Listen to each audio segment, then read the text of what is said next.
পথের দিশারি। আল্লাহ সুবহানাহু ওয়া তাআলা শুকর আদায় করছি, তিনি আমাদেরকে as-সুন্নাহ ট্রাভেলস হজ অ্যালামনাই অ্যাসোসিয়েশনের উদ্যোগে আয়োজিত আজকের এই ফার্স্ট এভার প্রোগ্রামে অংশগ্রহণ তৌফিক দান করেছেন। আলহামদুলিল্লাহ। নবী সাল্লাল্লাহু আলাইহি ওয়াসাল্লামের উপর অগণিত দুরূদ এবং সালাম বর্ষিত হোক। আল্লাহুম্মা সাল্লি ওয়া সাল্লিম ওয়া বারিক আলা নবিয়িকা মুহাম্মদ। আল্লাহুম্মা সাল্লি আলাইহি আল্লাহুম্মা বারিক আলাইহি। কোরআন সাধারণত কোনো ইতিহাস বর্ণনা করে না, কোরআন বর্ণনা করে কিসসা। কিসসা মানে হচ্ছে গল্পের টাইপের। অর্থাৎ আমরাও আমাদের জীবনে যখন কত গল্প বলি তখন আমরা ততটুকুই বলি যতটুকু ওই জায়গার জন্য প্রযোজ্য, তার বাইরে বলি না। কোরআনও তাই। আর এই জাতীয় গল্পের মধ্যে শ্রেষ্ঠতম গল্প হিসেবে আল্লাহই বলেছেন। আল্লাহ যেটাকে বলেছেন আহসানাল কসাস, এই ব্যাপারে আর কোনো সন্দেহ থাকতে পারে? কোনো সন্দেহ থাকতে পারে না। এবং একটি ঘটনার মধ্যে যত ধরনের উপকরণ থাকা দরকার সব আছে। আপনি যদি হলিউডের কোনো সিনেমার কথা বলেন, অথবা যদি ঢালিউডের, অথবা যদি বলিউডের কোন সিনেমার কথা বলেন, তাইলে এই জাতীয় সিনেমাতে যত মানে ক্যারেক্টার থাকে, কাস্ট থাকে, সব ক্যারেক্টার এখানে আছে। আপনি দেখবেন এখানে একজন নায়ক আছে, এখানে কথিত একজন নায়িকা আছে, এখানে কি আছে, ভিলেনরা আছে, এখানে মারামারির দৃশ্য আছে, মারামারি কেউ কাউকে মারে অথবা মারতে যায় এরকম দৃশ্য আছে। এবং দিন শেষে আমার কাছে সবচেয়ে প্রিয় যে ঘটনাটি, আপনারা দেখেন সাধারণত এই জাতীয় সিনেমাতে অথবা গল্পে বা নাটকে যারা ভিলেন তারা মারা যায়, কিন্তু কোনো গল্পে আমি দেখিনি, মানে যত গল্পের বই আমি পড়েছি অথবা যত ঘটনা আমি জেনেছি, কোনো ঘটনা শেষে ভিলেনরা সবাই ভালো মানুষ হয়ে যায় এবং আবার তারা একই কমিউনিটি বা একই ফ্যামিলির অধীনে তারা চলে আসে। এরকম আমি কোথাও দেখি না, কিন্তু এখানে আছে। এখানে আছে সবাই দিন শেষে এসে কি তারা আবার সকলে ভালো মানুষ হয়ে গেছে। মধ্যখানে একটু ডিস্ট্রাকশন ছিল, শয়তানের একটু প্রলোভন ছিল, ওয়াসওয়াসা ছিল, এর বাইরে কোনো কিছু না, কিন্তু আবার তারা দিন শেষে একই জায়গায় তারা চলে এসেছে। এবং এখানে সবচেয়ে প্রিয় আমার কাছে যেটি, তা হলো প্যারেন্টিং। যদিও এই বিষয়ে আমি ইনশাআল্লাহ পরে আলোচনা করব। প্যারেন্টিং, কিভাবে সন্তানকে লালন পালন করতে হয়, এরকম একটা জায়গা এখানে আছে। এগুলো আমাদের জন্য সবচেয়ে গুরুত্বপূর্ণ একটা ইস্যু। এবং কোরআনে আল্লাহ সুবহানাহু ওয়া তাআলা এই সূরাটি যখন আল্লাহ তাআলা শুরু করেছেন, সেই শুরুর প্রেক্ষাপটে আমি একটু আপনাদেরকে বলতে চাই। আপনারা জানেন এটা কোরআনের 12তম সূরা। কততম সূরা বলেন তো? এটা কোরআনের 12তম সূরা। সূরাটি নাজিল হয়েছে রাসূল সাল্লাল্লাহু আলাইহি ওয়াসাল্লামের নবুয়তের 12তম বছরে। কততম বছরে নাজিল হয়েছে? আর এখানে কয় ভাইয়ের কিসসা আছে? কতজন ভাইয়ের কিসসা আছে? 12 জন। ইউসুফ আলাইহিস সালাম ছাড়া আরো 11 জন, তার মানে 12 ভাইয়ের কিসসা। 12তম বছরে নাজিল হয়েছে, সূরা নাম্বার 12, এবং ভাই কয়জন? 12 জন ভাই। তাদের ব্যাপারে এই ঘটনাটি এখানে আছে। এবং এই সূরাটি নাজিলের প্রেক্ষাপট অত্যন্ত গুরুত্বপূর্ণ একটি ঘটনার আলোকে হয়েছে। রাসূলুল্লাহ সাল্লাল্লাহু আলাইহি ওয়াসাল্লাম তায়েফ থেকে যখন তিনি প্রত্যাখ্যাত হন, তিনি সেখানে দাওয়াতি কাজ করতে গিয়েছেন। তায়েফ বাসীরা তার সাথে অমানবিক আচরণ করেছে। রাসূল সাল্লাল্লাহু আলাইহি ওয়াসাল্লাম ফিরে আসলেন মক্কায়। মক্কায় তিনি নিষিদ্ধ, তিনি দাওয়াতি কোনো কাজ করতে পারছেন না।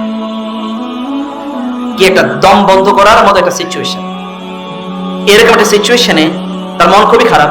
এই লোকগুলোকে আমি ডাকছি দ্বীনের পথে, এবং মক্কার সবচেয়ে ভালো মানুষ তিনি আজকেই না, বহু আগ থেকে।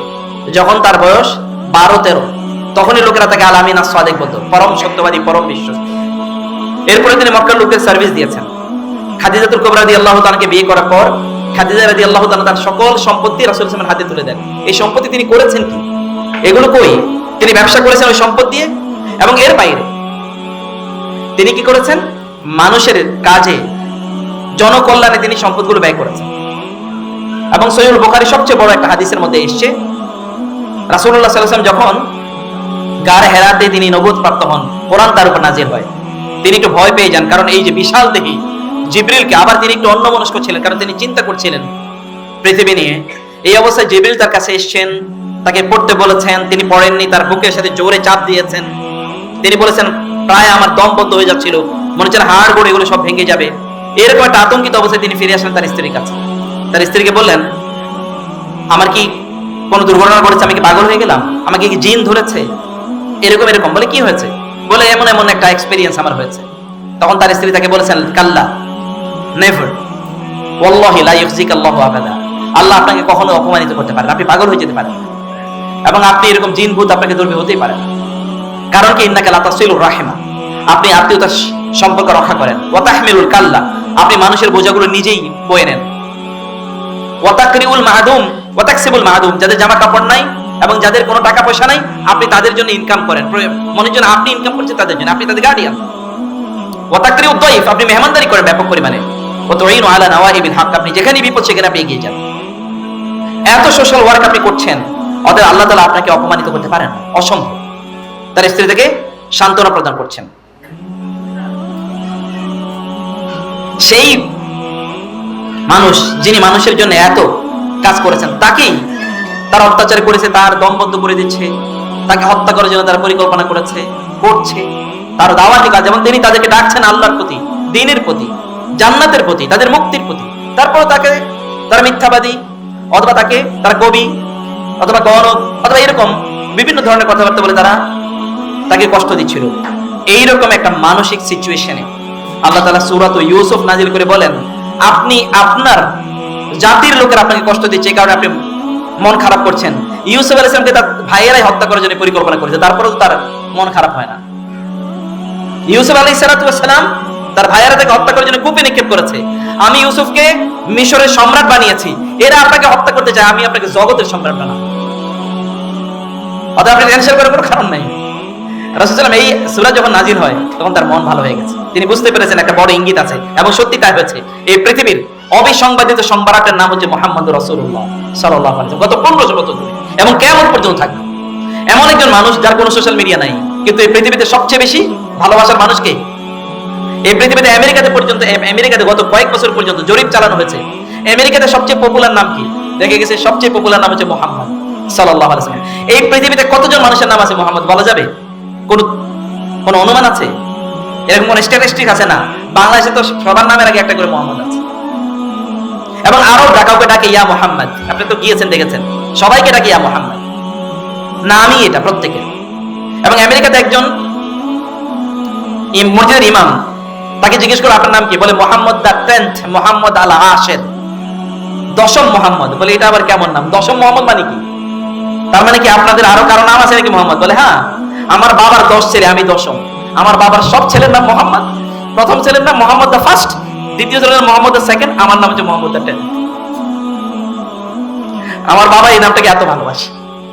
এরকম অসংখ্য মানুষ আছে সন্তানের নাম মোহাম্মদ হয়ে গেছে। এবং একমাত্র নাম, যে নাম সবচেয়ে পপুলার, সব দেশেই সবচেয়ে পপুলার,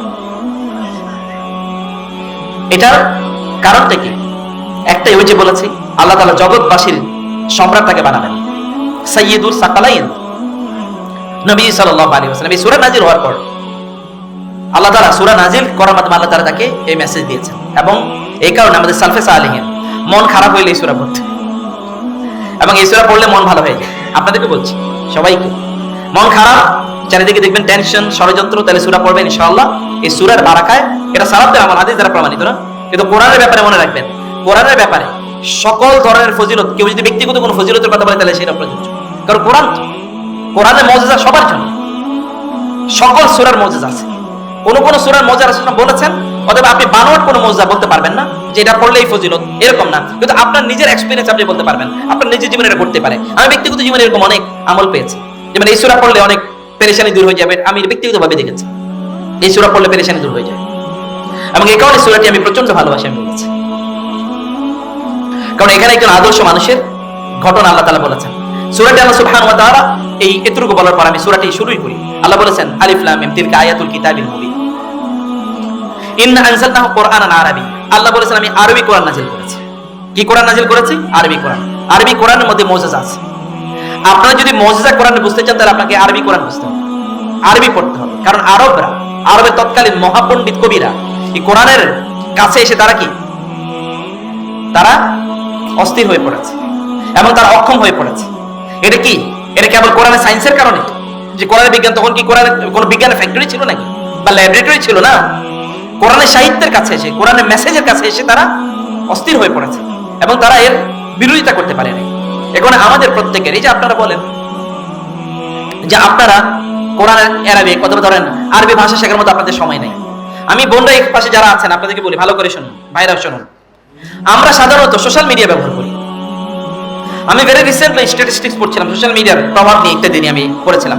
আপনারা যা জানেন সোশ্যাল মিডিয়া যেমন ইউটিউব বা Facebook, Instagram, Twitter, Messenger, x, এই জাতীয় যা আছে, এই স্ন্যাপশট, এগুলো প্রত্যেকটার পেছনে এগুলোর অ্যালগরিদম তৈরি করার জন্য এরা পৃথিবীর সবচেয়ে দামি, সবচেয়ে প্রভাবশালী সাইকোলজিস্ট অর্থাৎ মনোবিজ্ঞানীদেরকে তারা ওইখানে নিয়োগ করে। মনোবিজ্ঞানীরা জানে মানুষের ব্রেনের কোন জায়গাটা স্টিমুলেটেড হলে, অর্থাৎ কোন জায়গাটা একটু ওইখানে আঘাত করলে তারপরে মানুষ ওই জিনিসটার প্রতি তারা অ্যাটেনশন প্রদান করে। যেমন ধরেন মাতাল কারা, যখন লোকেরা মদ খায়, মদ খাওয়ার পর তার ব্রেনে কোন জায়গাটা স্টিমুলেশন হয়, কোন জায়গাটা গিয়ে আঘাত লাগে বা কোন জায়গাটা গিয়ে সেখানে একটা প্রভাব তৈরি হয়, ফলে মদ তার মধ্যে কি একটা আসক্তি বা অ্যাডিকশন তৈরি করে। এটা তারা গবেষণা করে বের করেছে। অতএব মদ খেলে মানুষের ব্রেনে যে ঘটনাটা ঘটে, সোশ্যাল মিডিয়াতে আসলে যেন ওই রকম একটা ব্রেনের মধ্যে স্টিমুলেশন তৈরি হয়। এই কারণে সোশ্যাল মিডিয়ার অ্যালগরিদমটা তারা এইভাবে তৈরি করেছে।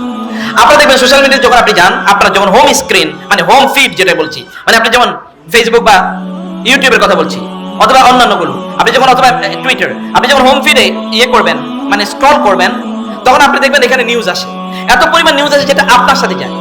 যেমন কেউ ইয়াবা খায়, কেউ হিরোইন, কেউ অথবা মাদক, অন্য কোনো জিনিস, যে যেটার প্রতি আসক্ত, অথবা কেউ বিড়ি খাইতেছে এটার প্রতি আসক্ত, আপনার রুচিটাও অলরেডি দেখে। দেখার পরে আপনি কি দেবে জানেন? প্রথমত আপনাকে একটা নিউজ দেবে, এটা আপনি পড়ার পর আপনার আকর্ষণ লাগবে। এরপর আপনাকে দেবে একটা ছবি, ছবিতে কোনো একটা মহিলার, সুন্দরী কোনো একটা মহিলার ছবি দিয়েছে অথবা কোনো একটা অন্য ছবি, এটা দেখে আপনার আকর্ষণ লাগবে। এরপর হঠাৎ করে একটা ভিডিও চলে আসবে, এই ভিডিওতে হয়তো আপনি দেখবেন ওইখানে কোনো গান, অ্যাকিউট মিউজিক পিছনে বাজতেছে, এরকম কোনো ভিডিও ওইখানে চলে আসে। অথবা এরপর একটা কন্ট্রোভার্সিয়াল নিউজ আপনাকে দেবে, কারণ মানুষ কন্ট্রোভার্সির প্রতি মানুষের কি আকর্ষণ থাকে। আপনি দেখবেন সোশ্যাল মিডিয়া জুড়ে, যেমন এখনকার টেলিভিশন, পত্র পত্রিকা অথবা ধরেন এই সোশ্যাল মিডিয়াগুলো, ওরা কি করে কন্ট্রোভার্সিয়াল জিনিসগুলো ওরা নিয়ে আসে, আর এগুলো সবসময় কি হয়, ভাইরাল হয়। কন্ট্রোভার্সিয়াল যেগুলোতে কন্ট্রোভার্সি আছে, যেগুলো নিয়ে বিতর্ক আছে, অথবা যেগুলোর মধ্যে কি আছে আপনার কারো দোষ ত্রুটি ইত্যাদি আছে, এগুলো ইয়ে হয়। যেমন আপনি দেখবেন যখন মানে যুদ্ধ লাগে, তখন দেখবেন আপনার সোশ্যাল মিডিয়ার কাটতে পারে, ইউটিউব তখন প্রচুর পরিমাণ চলে, তখন টক শো দেখে মানুষ, ওইখানে কি হলো, নিউজ চ্যানেলগুলো রমরমা ব্যবসা চলে। এই কারণে বাংলাদেশেও দেখবেন নিউজ চ্যানেলগুলো যুদ্ধ হয়েছে কি তার চেয়ে বাড়ে আসে বলে, এবং এমন ছবি দিচ্ছে অমকের সাথে অমকের যুদ্ধ, ওই আলেমের সাথে ওই আলেমের যুদ্ধ, আসলে কোনো ঘটনাই না। কিন্তু এরকম ছবি দিয়ে যারা ইউটিউবার তারা কিন্তু এরকম দেয়, কারণ ইউটিউব অথবা এই সোশ্যাল মিডিয়াগুলো এগুলো প্রমোট করে, কারণ মানুষ এগুলোর প্রতি আকর্ষণ থাকে, মানুষের একটা ন্যাচারাল আকর্ষণ থাকে এই জাতীয় জিনিসের প্রতি। আপনি দেখবেন কোথাও মারামারি যখন হতে যায়, তখন আমরা একটু দেখতে যাই, কি হলো, একটু দাঁড়িয়ে থাকি, একটু দেখি, কারণ এটার প্রতি মানুষের আকর্ষণ আছে। এরপর হঠাৎ করে একটা নুডিটি নিয়ে আসে, এটা যেন অশ্লীল একটা ছবি নিয়ে আসে, আপনি এরকম একটা অশ্লীল ছবি দেখবেন, দেখে একটু তার কি দেখলাম, আবার পেছনে যাবেন, আবার একটু দেখবেন, ও আপনাকে আকর্ষণ করে রাখবে। এই কারণে আপনি যখন অথবা ফেসবুকে গিয়েছেন, আপনি গিয়েছেন 10 মিনিটের জন্য, কিন্তু আপনি 2 ঘন্টা পরে আমি করলাম কি, তখন এখান থেকে আপনি বের হতে পারছেন না, কারণ এটা অলরেডি অ্যাডিকশন তৈরি করে দিয়েছে। এটা একটা মাদক দ্রব্যের মতো, এটা আসলে মদ, এটাও মাদক দ্রব্য, কিন্তু এখানে আপনাকে অ্যাডিক্টেড করে দিয়েছে। আপনাদেরকে বলছি, আপনারা বলেন এই যে ফেসবুকের কথা বলেন, ফেসবুকের মালিকের আমি গত 4-5 দিন আগে দেখলাম, তার মালিকের টোটাল সম্পত্তি হচ্ছে $1.8 ট্রিলিয়ন। 1.8 ট্রিলিয়ন, $1 ট্রিলিয়ন মানে কি 1000 বিলিয়ন, $1000 বিলিয়ন, $1000 বিলিয়ন মানে কি বাংলাদেশের, আপনারা জানেন সেন্ট্রাল ব্যাংকে $35 বিলিয়ন রিজার্ভ হয়েছে, এটা নিয়ে আমরা অস্থির, এত বিলিয়ন, $35 বিলিয়ন রিজার্ভ আছে একটা দেশে। এটার 35 আর ওটা হচ্ছে কি প্রায় $2000 বিলিয়ন মালিক একজন ব্যক্তি। কি দিয়ে? শুধু একটা ফেসবুক, এটা আপনারা জানেন একটা সফটওয়্যার ছাড়া কিছু না, এটা অ্যাপ্লিকেশন ছাড়া কিছু না, এর বাইরে কোনো কিছুই নাই, এর বাইরে আর কোনো কিছুই নাই। তো ফলশ্রুতিতে এই যে একজন মানুষ এখানে তাকে অ্যাডিক্টেড করে রাখছে, এই অ্যাডিক্টেড করে রাখার পেছনে তাহলে মূল জিনিসটা কি দিয়েছে সে রাখছে এইটা। কারণ আপনি যখন ধরেন 1 কোটি লোক, ফর এক্সাম্পল মানে 100 কোটি লোক ফেসবুকে ঢুকছে, 100 কোটি লোক ফেসবুকে ঢোকার পর যদি আপনি 10 মিনিট যদি ওখানে থাকেন, তাহলে আপনার 10 মিনিটের কারণে ওর ইনকাম হবে একদিনে $4 থেকে $5 বিলিয়ন। $4 থেকে $5 বিলিয়ন মানে হাজার হাজার কোটি টাকা ওর ইনকাম হচ্ছে। আর এই টাকাটা আপনার ওদেরকে না দিয়ে আপনি এতটুকু সময়ে প্রতিদিন একজন মানুষ 3 থেকে 4 ঘন্টা ফেসবুকে থাকে অথবা ইউটিউবে থাকে বা এর জাতীয় অ্যাক্সে থাকে, এই 3 থেকে 4 ঘন্টা যদি আপনি প্রতিদিন বের করে নিয়ে আসেন, তাহলে আপনার বছর শেষে 1200 থেকে 1500 ঘন্টা আপনার বাঁচে। আপনি যদি 1000 ঘন্টা কেবল ব্যয় করেন, তাহলে আপনি পৃথিবীর সবচেয়ে দামি একটা ডিগ্রি করে ফেলতে পারবেন, মাস্টার্স ডিগ্রি। 1000 ঘন্টা শুধু। আপনি যদি আরবি ভাষা শিখতে চান, তাহলে আপনি শুধুমাত্র যদি মনে করেন যে আমি 100 ঘন্টা ব্যয় করবো, তাহলে আপনি আরবি ভাষাটা, কোরআন ভাষাটা আপনি শিখে যেতে পারবেন। এর বাইরে আপনি কোনো কিছু 100 ঘন্টা ব্যয় করলেন, তাহলে আপনাদের সময়টা কই? কেন আপনি সেটা শিখবেন না? কেন শিখবেন না? না শেখার কারণ কি? কোনো কারণ নেই, সিদ্ধান্তের অভাব, অথবা আপনাদেরকে ওই যে মানে অ্যাডিকশন, অমুকে মদ খায়, আমরাও মদ খাই, এটা হচ্ছে সোশ্যাল মিডিয়ার মদ। এগুলো থেকে আপনাদেরকে বাঁচতে হবে। যেমন ব্যক্তিগতভাবে আমি সিদ্ধান্ত নিয়েছি যে যেমন আমি গত কয়েকদিন পর্যন্ত আমার মোবাইল থেকে আমি ফেসবুকে যাই না, আমি যেতে চাই না, এবং আমি এটা আনইনস্টল করে দেবো।